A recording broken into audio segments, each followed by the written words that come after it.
chumps. They don't even know what he said it about. That's a pretty stupid section. Key finding number 7. Unfortunately, these two are obsessed with social media. Makes sense. Despite receiving no specific request to provide feedback on this issue, multiple... There we go. Okay. Sounds good. Hello, everybody. Thank you for having me. I've got some really interesting news to report, and I'm grateful for the senator. Tell us a little bit about yourself and then what you're going to tell us. And we have limited time, so we'll need for you to get to the essence of it, Mr. Pitt. Absolutely. My name is Bobby Payton. I'm from the suburbs of Chicago, Illinois. I have a background in finance, economics. I have my MBA from Northwestern School, Kellogg and Strategy. And I'm working on my financial engineering degree just as a side thing. I love math. I've traded billions of shares of stock over my career. And I love reverse engineering, how systems work in a nutshell. And so let's just jump right into it, if you don't mind, since, like you said, we're out of time. We're going to run out of time. So I went through, basically what I did is I went through Fulton County, and I looked at 6 other surrounding counties. So the 6 counties that I looked at, in addition to Fulton, were Cherokee, Clayton, Cobb, Fayette, Forsyth, and Gwinnett. Now, they might not be exactly around it, but I wanted to just get a little bit of a sample of some counties that would be next to Fulton. And starting with the Fulton results, I thought it was fascinating that of all the people in Fulton in my data set, there's about 66,636 unique first names. There's 66,636 first names. Of those names, 46,796 only have only one instance of that first name. Now, on the last names, there's 105,558 last names, but 46,000 have only one instance. So 70% of all the names that are available for people in Fulton are unique. They have one instance of that first name, and 43% of the last names. Now, why is this significant, and why should every American be able to understand this concept? Nationwide, there's about 150,000 last names that account for about 90% of the U.S. population. 150,000 total last names are 90% of the country. So there's about one last name for every 2,000. There's about 2,000 people for every one of those most popular last names on average. Now, the ratio of first names to last names is about 30-1, 33-1 or so. So there's about 5,200 names that 90% of the people that you will come across in your life share. They're going to be one of those 5,200 names based on the statistics. I'm looking to get the whole data set for the country. I'd love to run a more accurate number, but this is just what I pulled off online. So you can see that right out of the gate, you have only 60,000 unique last names in Fulton with 20,000 first names. It's 3-to-1 ratio versus 33-to-1. So it's a really, really big problem. So now I just wanted to make sure, is this a fluke? Is this possible? Maybe the surrounding counties will account for some of this. Maybe there's a bunch of people. There's only one of that person in Fulton, but then they're going to be they have family in Cherokee. They have family in Cobb. They have family in somewhere else, right? So I decided to look at that.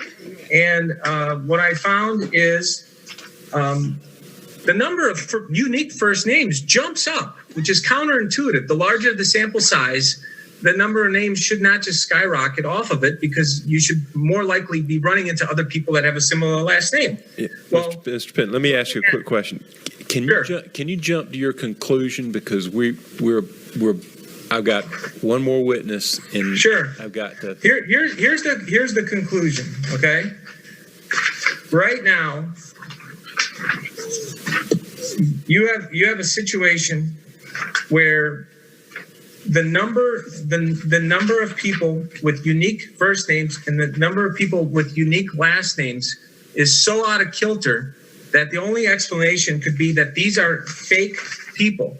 So what I wrote up and I'll read it out, and then and this should hopefully sum it up, depending on how much time you have. Right. Is Georgia's complete mismatch and over the number of unique instances of first names, the overabundance of unique instances of last name, and the number of people in the first name category that kind of skews it, the last name category that skews it. When you compare that to Pennsylvania, it just so happens I did Pennsylvania first, and the results in Georgia are far worse than Pennsylvania. So this is what I wrote. Folks, this is how Georgia and Pennsylvania are intertwined, because a very powerful calculating domestic and or foreign actor ran an optimizer between these two states as though there were two stocks in a portfolio and calculated which voters were disposable. So when I took the top 1,000 names in Pennsylvania, you'll find that there's 440,000 last names. From what's based on what I just said with the national database. I did the same thing with Georgia, and I did this before I got called to do this testimony, by the way. So I already wrote this up about, I think, 6 days ago. With over 2 million people between these two data sets, the differential between how much Georgia is overstating how many people should be in the sample size is offsetting the shortage of people in Pennsylvania. There's a shortage of 440,000 people that should exist in Pennsylvania, and there's an overage of 428,000 people in Georgia. So literally less than 12,000, 0.6% on over 2 million records. And it gets even better than that. When you run the correlation between the last names in Pennsylvania and the same last names in Georgia, the same ones, like literally looking at Smiths, looking at Williams, etc., you have a negative 42% correlation. And I think the reason it isn't higher is there's some people with last names that didn't make the top 1,000 names in Georgia.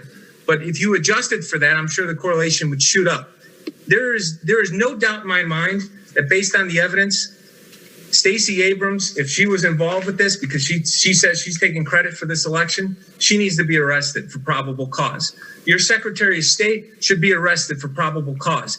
Anybody can pull this data back down for the state of Georgia and run the analysis themselves. I will tweet exactly how to do it. You can set it up in Excel. If you have a computer with Excel, I will show you the instructions. You can do these counts yourself, and you can see for yourself that it makes no sense that basically 1 out of every 2 people in Fulton that have a particular name, that 1 out of every 2 that you have is only one other person. There's no other person in Fulton when you run into somebody that has that name. It makes absolutely no sense. It's just mind-boggling that they were that lazy in creating this fraud. That's the only reason why I was able to catch this. I think that they were sloppy. The data is there. And I pulled up one last thing I want to mention. So I wanted to drill down and pull into one person's name. Actually, I have about to run out of time, and I've got one more person that's been on hold. Okay, can I give like 60 seconds? Can I just get 60 seconds, please? 30 seconds. So, okay, Williams. There's 2 years. Williams in Fulton County, age 25, 26, and age 28 to 29, somewhere in there. All of a sudden, there's 160 of them that showed up, and there's 205 of them that showed up at 29. All the other ages around them were only one person, both directions. But those 2 age groups, a huge pocket showed up. I looked at those people, and would you believe that the first names of those people that just randomly showed up with the last names Williams, which I said is overstated by at least 2 times what it should be based on national statistics, was 45%. 45% of 300 plus people had a unique name from a subgroup of that name. And the same analysis applies on all these other last names as well. It proves my point that these people were manufactured, thrown back in time, and their identities are false. And we need the feds and the Justice Department to investigate this. I copy people on Twitter with the Justice Department, and I hope Ezra Cohen hears this message, and the President of the United States hears this message. Arrests need to be made. This is absolutely disgusting and outrageous. Thank you, Mr. Pitton, for your Anybody could prove it. I could show them how to prove it in an afternoon. You don't need 3 days. Okay. I'll show you in 2 hours.